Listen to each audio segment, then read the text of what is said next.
XP Actel S.A. este o societate pe acțiuni cu capital integral privat, având o complexă activitate de cercetare-proiectare, producere de echipamente personalizate de acționări electrice de mare putere și servicii. Puterea acestei firme se bazează pe experiența în domeniu acumulată timp de peste 55 de ani de specialiștii săi și care este arhivată într-un număr impresionant de brevete de invenții. Pionieratele marcate în țară și în lume, precum și sincronizarea continuă cu evoluția componentelor de electronică de putere, situează XP Actel S.A. printre ctitorii acționărilor electrice din România și principalul furnizor de soluții și produse pe piața acționărilor electrice. Sistemul de management al calității, implementat și certificat de SERAC și IQNet Internațional, stabilește măsura calității întregii activități și garanția unor activități performante.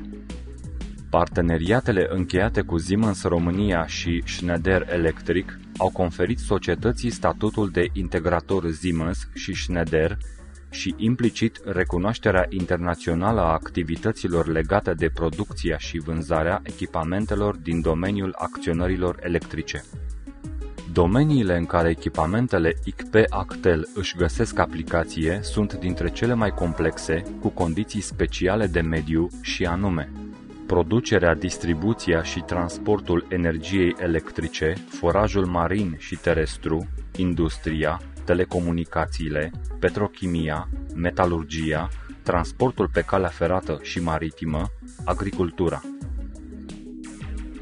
Referințele beneficiarilor echipamentelor XP Actel conduc spre o listă amplă, depășind de mult granițele României spre țări ca Republica Moldova, Franța, Rusia, Emiratele Arabe Unite, India, Irak, Kazahstan, Turcia și, în perspectiva imediată, Indonezia. Echipamentul de tip redresor universal numeric RUN, proiectat și produs de XP Actel S.A., este un redresor cu reglare numerică cu semiconductoare de putere, executat în variantele monofazată și trifazată, la cerere cu redundanță. Datorită performanțelor sale, RUN se utilizează în sistemul energetic național, în hidro- și termocentralele electrice, în stații electrice de transformare, în telecomunicații, instalații de semnalizare pentru utilaje tehnologice din industria chimică, etc. Multiplicitatea domeniilor de utilare este asigurată de regimurile de funcționare ale redresorului. Fie ca sursă independentă de tensiune continuă, fără bateria de acumulatori, fie în tampon cu o baterie de acumulatori, asigurând formarea, încărcarea, egalizarea și descărcarea bateriei în regim de invertor, în două moduri: automat sau floating, menținând o tensiune continuă constantă și un curent variabil funcție de sarcină limitat, și manual, prin intermediul potențiometrului, menținând un curent continuu constant și tensiunea pe sarcină limitată. RUN se execută într-o gamă foarte largă de tipodimensiuni, funcție de puterea redresată cerută. Din punct de vedere constructiv, RUN cuprinde placa modul forță,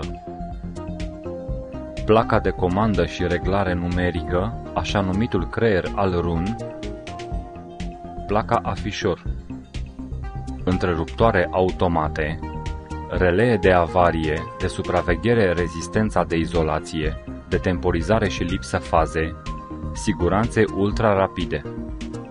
În partea inferioară a construcției metalice sunt montate transformatorul de alimentare, inductanța de filtrare curent continuu, siguranță de curent continuu, conectori. Pe ușa dulapului se regăsesc display-ul alfanumeric de tip LCD cu 4x16 caractere, care afișează în orice moment parametrii reglați, prescriși și măsurați, potențiometrul de reglare analogică pentru regimul manual, lămpi de semnalizare, tastatură pentru setarea parametrilor. Originalitatea redresorului universal numeric deja obiectul unui brevet de invenție, titular ICP Actel SA, constă în modul de comandă și control numeric al punții redresoare, compensând dezavantajele unei reglări mai lente și cu o rezoluție mai mică ale unui redresor obișnuit. Sistemul de reglare și comandă este realizat de un microcontroller care, pe baza unui algoritm de reglare și comandă implementat, generează impulsurile de comandă pentru tiristoare cu un unghi de fază variabil pe baza unor secvențe de comandă predefinite în memoria RAM, grupate pe intervale de unghi, cu scopul de a micșora timpul de răspuns al sistemului și a obține o rezoluție mai bună a reglării tensiunii. Echipamentul poate fi monitorizat de la distanță prin intermediul unei interfețe seriale. Indicatorii de bază pentru identificarea rezultatelor în cazul beneficiarilor, raportat la utilizarea unui echipament de tip RUN, se concretizează astfel.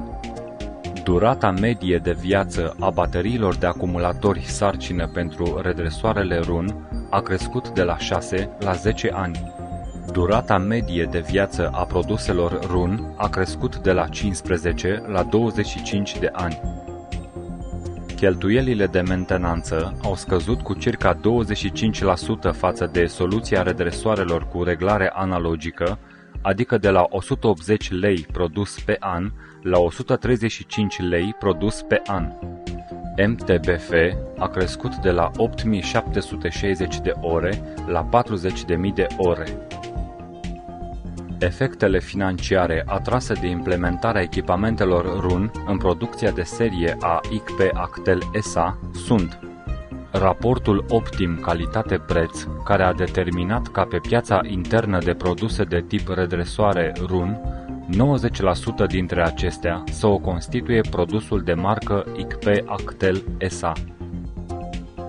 Rata căderilor a scăzut de la 2 bucăți pe an la 0,5 bucăți pe an. Creșterea numărului de angajați pentru volumul de RUN contractate cu 8 persoane. Creșterea producției de serie și a profitului. Echipamentele de tip RUN au întrunit aprecierile unanime ale tuturor beneficiarilor săi. În cadrul sistemului energetic național, utilizarea RUN este autorizată de Electrica SA. În anul 2005, ICP Actel a livrat la beneficiari circa 150 de echipamente de tip RUN. Amintim filialele Electrica, Hidroelectrica, CET, Transelectrica, Electromontaj, Montaj Electric, Accept SRL, Dafora Mediaș, UCM Reșița, Germanos. Utilizarea RUN pe scară largă în hidro- și termocentralele din România, precum și în rețeaua Mobifone SA, a situat acest echipament pe locul numărul 1 din punct de vedere cantitativ în producția de serie a ICP Actel SA.